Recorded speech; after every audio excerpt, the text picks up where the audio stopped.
Hello,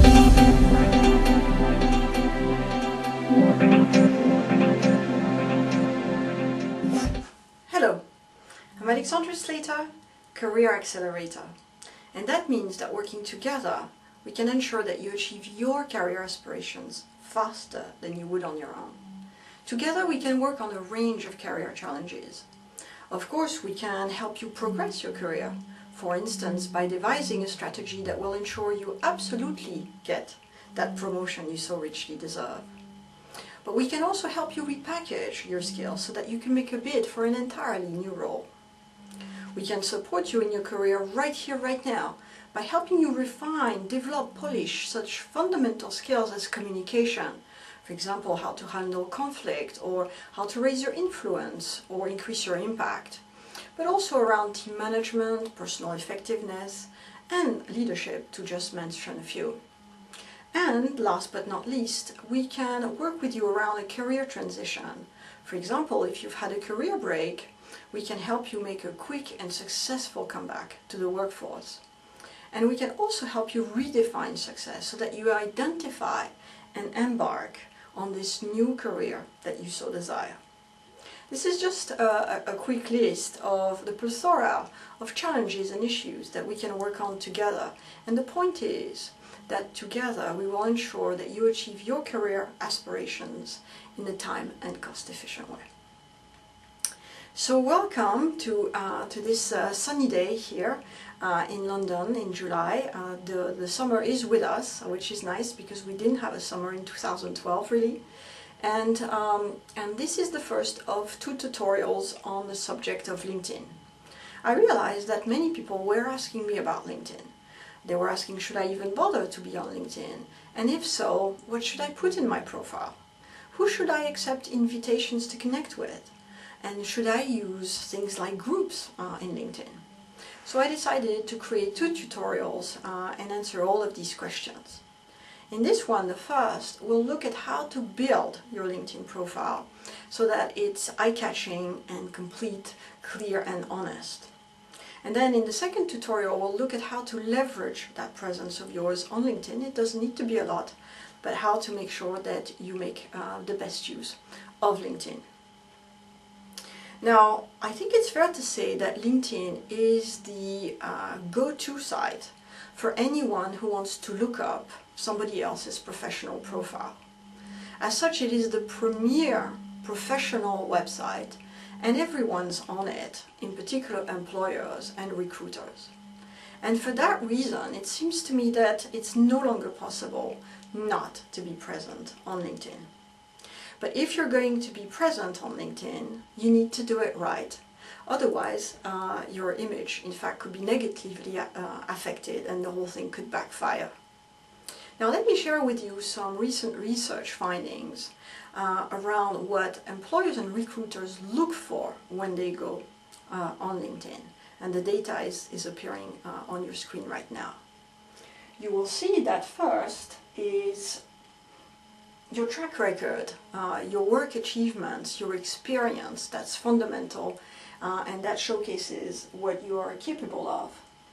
Second, after your experience, is your education with 37%, and that's your high school to some extent, but even more importantly, your university and any kind of graduate education and qualifications you will have.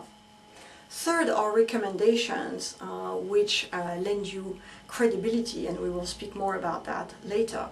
And last but not least, and quite interestingly so, employers and recruiters clearly value the fact that profiles are being kept up to date. So I hope I've just given you, a lot of reasons to consider making the effort of either creating a completely new profile on LinkedIn if you're not there yet, or to go back to LinkedIn and polish up your profile. And indeed, my first tip on building a good LinkedIn profile is to work towards a complete profile. LinkedIn has a guiding process that it will take you through, and as you fill in some sections, you will see that there is a little bar that moves towards the 100%. So LinkedIn has requirements inbuilt to make a profile complete. Now, why does it have that? Well, there are some phantom profiles in LinkedIn. There are people who are simply not real, and profiles are associated with these so-called ghosts. And there are spammers are also present on LinkedIn. And so LinkedIn does require that real people like you and I do make a certain effort in populating our profile. And by making this effort, we prove to the rest of the community that we are genuine individuals, professionals with a real track record, and that we are sincerely there to be part of the big LinkedIn family. So that's why LinkedIn wants you to make the effort of populating certain fields, and if you don't do that, you won't have a completed profile. So let me encourage you to absolutely do that, because there will be no doubt for recruiters and employers looking at your profile that you are real if your profile is 100% complete, or at least 85% complete, but working towards the 100%. As you complete your profile, one word around the redundancy in LinkedIn. LinkedIn offers you a number of ways to do pretty much everything in LinkedIn. And clearly that's very practical, but at the same time, it can create confusion. So if you suddenly get lost and you're unsure about what to do next, just scroll down the page and go to the Help Center. A new page will open with the Web Center there, and you will find that there's lots of frequently asked questions, FAQs, and those are likely to sort you out in many instances.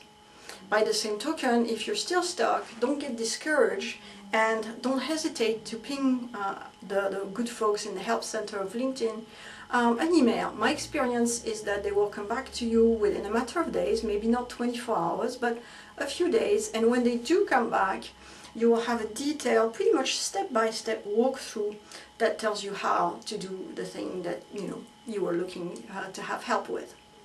So that's the first tip around working towards a completed profile. Now the second tip is to ensure that your profile does look good. And the fact of the matter is that often when I'm browsing in LinkedIn, I notice that some profiles are full of typos.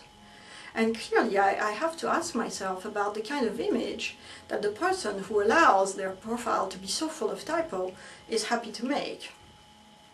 Another thing I notice is indeed that some profiles are very sparingly populated.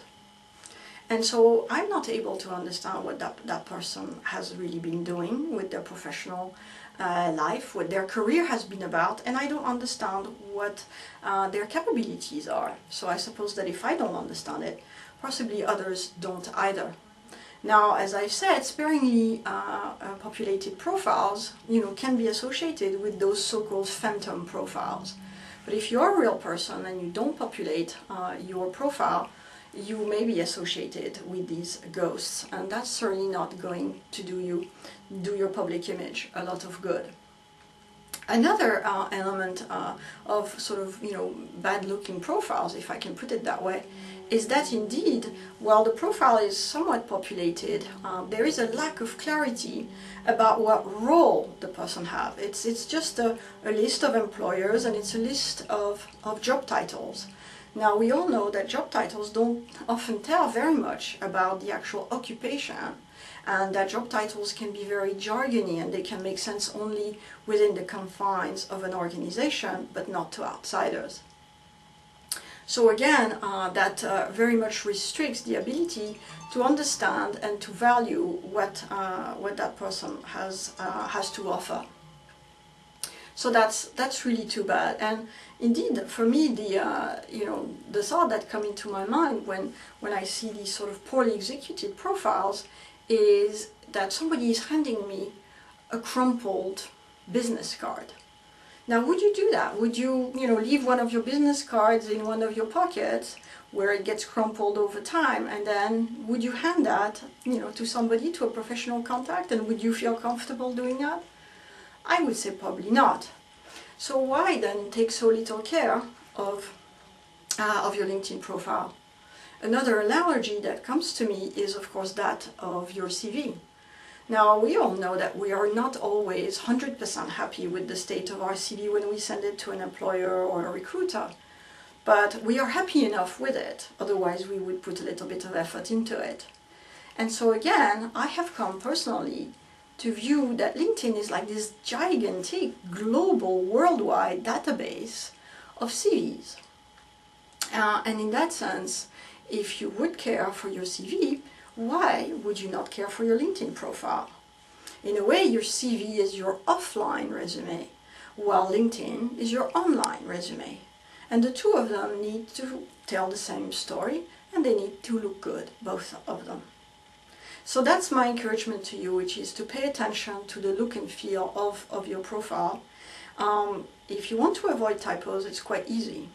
Just write in Word or a similar program. Indeed, LinkedIn doesn't have a spell checker, so you will have trouble spotting typos. But if you write outside of LinkedIn, spell check what you've written, and then copy paste it back, you should be safe. Similarly, make sure to take the time to populate for each of the pieces of your work experience what the job really entailed, what was the job description, what was your role, what you were in charge of, for example, and to maybe add a few bullet points around your core achievements in that role that will really flesh it out and make you a real three-dimensional professional with a rich track record that people find interesting. Just like in your CV, your online or your offline resume, your online resume, that is your LinkedIn profile, needs to have information that is accurate and verifiable. Employers and recruiters are wary of people who exaggerate their credentials, whether it's a CV or a LinkedIn profile, so do apply the same ethics to both. And so if you do that, I think you'll have a profile that you will be happy with, that you will feel good about, because it will indeed look good. Now, tip number 3 is to pay attention to the following 4 sections in your profile. The first section is around a photo. Always make sure that you feature a photo.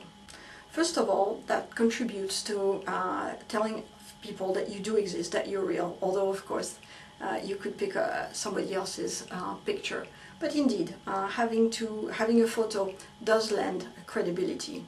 And in selecting that photo, some folks get a professionally taken photo, which doesn't always need to cost an arm and a leg. You may not want to do that, but by all means, when you select your LinkedIn photograph, it's the opposite of how you go about selecting your photo, for example, for your Facebook profile. It must not be in a social setting, in a party setting, in a holiday setting. So you need to show your face, make sure that it's entirely visible, not like a photo, for example, for a dating service. And while I encourage you very much to smile, don't show all your teeth and don't be laughing out loud. Because then you will actually lose in gravitas rather than the opposite. So that's the photo. The second element to pay attention to is your tagline. The tagline is the piece of text that appears directly below your name when people look at your profile. And that section defaults, if you don't overwrite it, to your latest job title. Now, for me, to have a tagline that's just one's latest job title is actually restrictive, but also potentially confusing. It's restrictive because you are more. You are not just your latest job title. When I used to be in the financial industry, I had a number of jobs all around the risk area in finance. And so my tagline read, highly qualified risk management professional. It was not particularly snazzy, I grant you, but at least it showed that there was some sort of a summary, and it gave to people the common point, the common thread of all my roles in finance. Now, the other thing, of course, about job titles, and we've mentioned that before, is that they may not very much make sense to anybody outside of that firm or to a small group of people in any event. Some people even inside the firm could be confused about what that means. So job titles are opaque at times and unhelpful in telling what you do, and that's the confusing part. So avoid a tagline which is just your latest job title, because many people could struggle to understand what that is about anyway, and besides, you are more than your latest job title. So find a way to summarize your career. Some taglines in LinkedIn are quite bold, so be mindful of how you go about that, but think about writing your own tagline. The third section to pay attention to is the skills and expertise section. This is a section that indeed LinkedIn requires you to populate, because they found that people who have that section populated get 40% more visitors. So it's clearly important. And indeed, when you select your skills and expertise, those are the keywords that all the search engines, including the one inbuilt in LinkedIn, will use to find you. So for example, one of my skills and expertise is risk management, and I used to get found a lot when people would either Google or within LinkedIn search risk management. So if you don't have the skills populated, you will not be found, and your profile won't be complete. So you may have a lot of skills, and you will see that indeed LinkedIn has a large database of skills that you can select from, although I think, if memory serves me right, that you can also add skills in free text. And so think about which of those skills do you want to showcase as part of your LinkedIn profile. You may not want to have 100 skills and expertise listed. So be mindful of selecting those that are particularly differentiating for you. Now, that's not where it stops, because what happens over time is that your connections will endorse you for some of your skills. So you will see after 3 and 6 months that gradually people endorse you for skills, and indeed you will be asked similarly to endorse your connections for their skills. After a while, some skills have been highly endorsed and others less so. Now have a pause at that stage and think to yourself, do I still want to showcase some skills that nobody has endorsed? You may not. I don't think there's a hard and fast rule. You will see in my profile that I have some skills that are unendorsed, and yet I've left them there. I've left them there because they're real skills. For example, I am a qualified practitioner in MBTI and Hogan, which are psychometric tools. And while I don't have endorsements, I have the qualification, so I left it there. I have the scale of the Basel II Accord, and I have no endorsements there, which is funny to me because I worked so hard on the Basel II Accord for so much of my life in risk previously. So I guess there it's more an air of nostalgia, and if you do read my profile, you will know that this skill is not what I'm boasting about, even though it has no endorsement. So you see, again, there is no hard and fast rule. If it makes sense for you, keep it. But be mindful that skills that are endorsed clearly will have more credibility with readers and visitors to your profile than those which do not. So the skills and expertise is in that sense fundamental. A, because it allows you to be found, since those are the keywords that are used by the search engine. And B, because with the endorsement functionality around them, you build that credibility, and again, you tell people that you're this real person who is really part of the LinkedIn community. Now, fourth section, to some extent, to keep in mind as you build your profile in LinkedIn, recommendations. You will recall from just a few minutes earlier that recommendations feature highly in visitors such as headhunters, recruiters, and employers list of what they look for in a LinkedIn profile. So it is absolutely paramount that you get recommended for your work. And the process is easy, and LinkedIn guides you in that sense. All the more so that indeed LinkedIn requires you to have 3 recommendations before they will consider that your profile is complete. So you will need to ask 3 connections of yours to recommend the work you've done in the past. Recommendations, just like endorsements, lend credibility to your achievements. They are in a different part of your profile. The endorsements is the skills and expertise section. The recommendations is for the work experience. But you can see how these two functionalities combine to really lend credibility, legitimacy, to bolster your credentials in LinkedIn and to make it accurate and verifiable what you have asserted about your capabilities and your professional track record. Now, my recommendation is that you do more than 3 recommendations, because since that's the cutoff, maybe you go just a little bit beyond with 5. I wouldn't worry about having more than 10, for example. There seems to be a lot of diminishing returns around recommendations, so there's no need to to go crazy and have 26. Have enough that you have that gravitas around your experience, but you don't need more than that.